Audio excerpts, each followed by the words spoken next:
Hi, I'm Dane Sampson. Today I have the pleasure of interviewing Warren Potent, arguably the most successful Australian rifle shooter ever.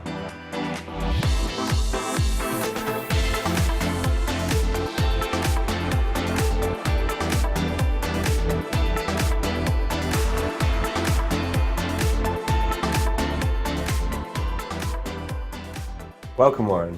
Thank you, Dane. 2014 has been quite an outstanding year for you. It was an astounding year, it was. Yeah, Com Games, all the World Cup finals and World Championships. Tell us a little bit about the year. You had a great year, a bit unexpected, winning a World Championship, which is a great thing. It was still a little bit unexpected. I'm still getting over the fact that I'm now a World Champion, but phenomenal year compared to the previous couple of years where I've made every final I've competed in. Got a Commonwealth Games medal, which is something I've been chasing for years, and World Championship just topped it right off. So Com Games to start with, you said you've been chasing that for a while. Tell us about the competition there. As usual, Commonwealth Games competitions are very tough competition, a lot tougher what people think it is. Very rough conditions, as you know, you shot the same day. Yeah, it was. And in the finals, very rough conditions as well. Had a lot of pressure myself that day for some reason, whether it's because I wanted it so bad or because I knew ranking-wise, I was probably ranked at the top of the people shooting there. Gave a lot of pressure. I was able to kind of get above that and win the competition. And then World Champs, that was top for the year? Certainly the top for the year, yeah, I think it's my biggest win ever, really. Yeah, considering I started off in training, not competing very well at all in training, wasn't going very well, made a couple of changes, got a little bit better. Come to elimination, didn't start very well, finished okay, come to the match, everything just come together and worked easily. And did you do anything different for the competition as opposed to the training beforehand, or just let it go? Just let it go. That's probably what I did different. I just let it happen instead of trying. That usually works. Right? It usually works pretty good. And the final, I was watching you in the final, and it was so steady and seemed so calm. I spoke to a lot of the other athletes and they said you just looked so focused. Tell us a little bit about the final. Well, in the final, when I made the final, I decided was I was going to finish 8th or further up in the rankings, and just decided to have fun with it. So I was just totally relaxed and just fired good shots. Great, yeah. You could see that. Yeah, I was having a good time. I was really having fun with it. Way back in the stands, you could see every really good shot was like, yeah, that's in the middle. That's a 10-7. Yeah, I could feel the good shots every time I was firing. It was great. We all get a bit nervous, a bit anxious when it comes to competitions. Can you tell us a little bit about how you deal with these feelings? Well, being a little bit nervous, a little bit anxious is a good thing. Of course, I've been shooting so long, I'm probably a little bit too calm before a competition, so being a little bit nervous is a good thing to help heighten all your senses, especially your eyesight and your reflexes, which you need for obviously your sighting and triggering. Yeah, it makes sense. After every good competition, when we've been speaking with Peter, our coach, you always said you were a little bit wound up, but feeling good and enjoying it. Yeah, that's when I'm a little bit wound up, that's when I seem to be at my best. So I used to get very nervous for eliminations for some reason, and I think the World Championships in 2006, the usual thing, elimination, I was very nervous, didn't have a very good shoot, and actually I was only first above the line, so 1 point down I wouldn't have ever been in qualification, and qualification I decided just have fun with it, and just shoot, and found myself in the final and realised that I was getting nervous for no real reason. So with the equipment, everyone knows, and you have quite a reputation for how clean and how particular you are with your equipment. Is that something that developed over the years? Something with your personality? Is that, say, something that helps you be ready for the competition? It probably does help me be a bit ready in that situation. I'm probably a little bit OCD, but the way I like to keep things in good condition and clean, it's just where I am. A Formula 1 team, their cars are always tuned up. I always look at my rifle, make sure it's in good nick. I wouldn't say I'm not always testing it, but make sure it's clean and working correctly. Sure. And testing, how often would you do testing? As for testing, really just once a year, I'll visit Ely and do some with my barrels and do ammunition batch testing and find the best combination. And that's what I'll stick with for the competitions coming up.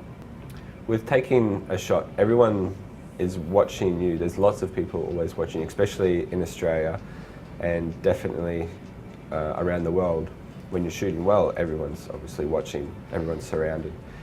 Could you tell us sort of the procedure that you go through with your shot from, say, loading to... From loading, what I'm going through, what's going through my mind, yeah, it's not too, mine's pretty simple. I really try to keep it simple. Loading the rifle, first obviously loading, then from there I just sort of feel my position, just a quick, whatever you notice, a quick little wiggle type thing. Yes. It's just a centering thing, looking away, make sure I'm actually centred on the target. Then I just have the usual rhythm is 3 breaths. I don't do fast or slow, I just do 3 breaths, and during those breaths I'm not so much looking at the sights, I'm just looking at what the wind's doing. Sealing, I'm going to do a centre aim shot or a shade shot, and after that I'm just concentrating on where I want the sights, and then the trigger, because I've been firing so long, the trigger technique is automatic. The follow through is, well, I'm not too sure how long it is, but just enough to see the rifle come back down. Then it's break the position, and it's think about whatever in the world while I'm reloading.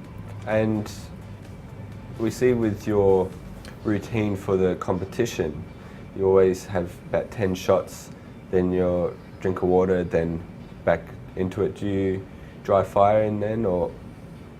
There is a dry fire shot, yeah. After my routine is basically just 10 shots, just have a rest for 30 seconds, couple minutes, just to let the mind go, wander wherever, so you're not going to make yourself too tired through concentrating or continuous concentration.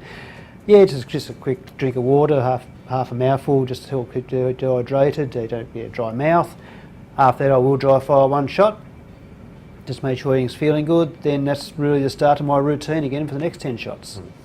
Have you ever had to break this routine? You always have your 10 shots. Have you ever, say, had to break halfway through one of the 10 shots?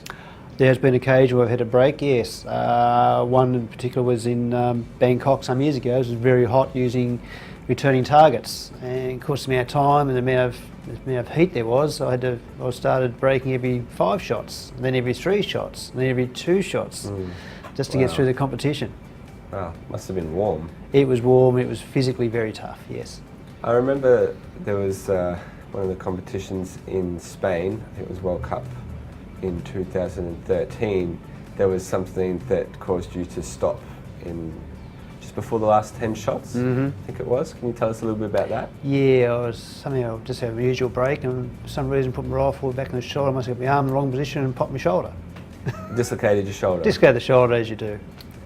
Okay. That caused me to stop. Sure.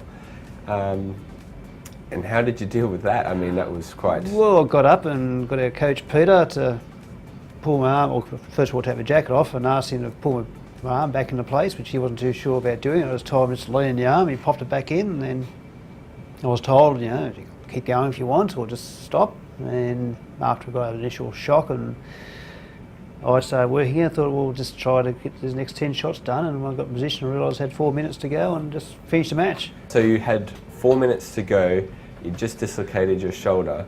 There would have been quite a lot of pressure on you for that last 10 shots. How did you deal with that? How did you focus?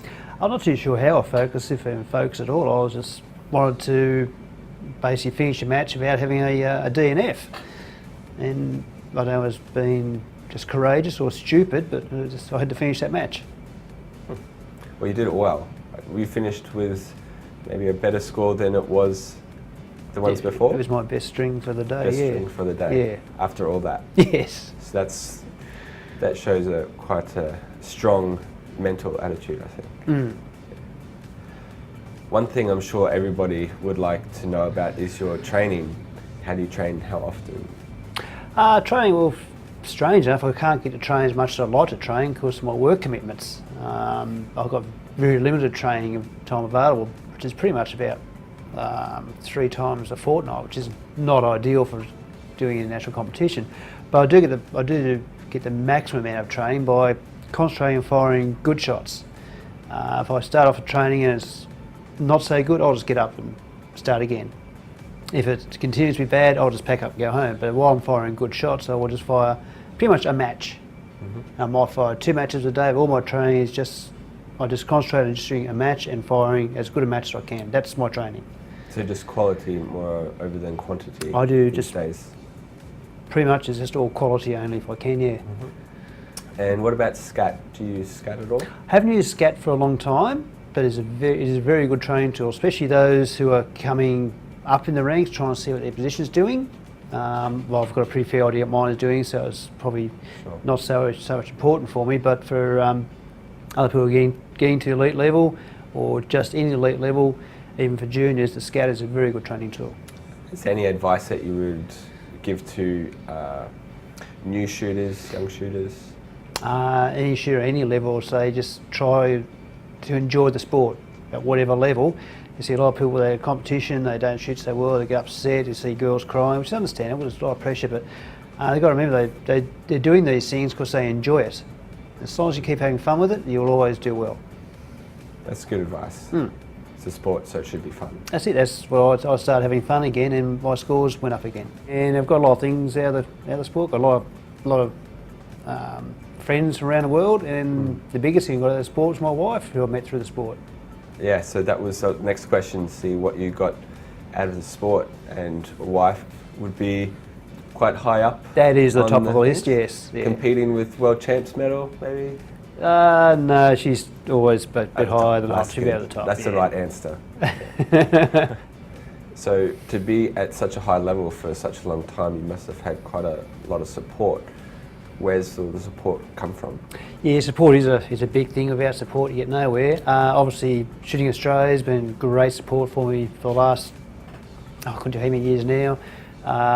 Obviously, they're supported by the Australian Sports Commission and the Australian Institute of Sport, which is a very good network behind me. Last few years, been supported by New South Wales Institute of Sport, which has been very handy. And I work for a very good company, Cummins South Pacific, who support me by just giving me so much time off to chase my dream.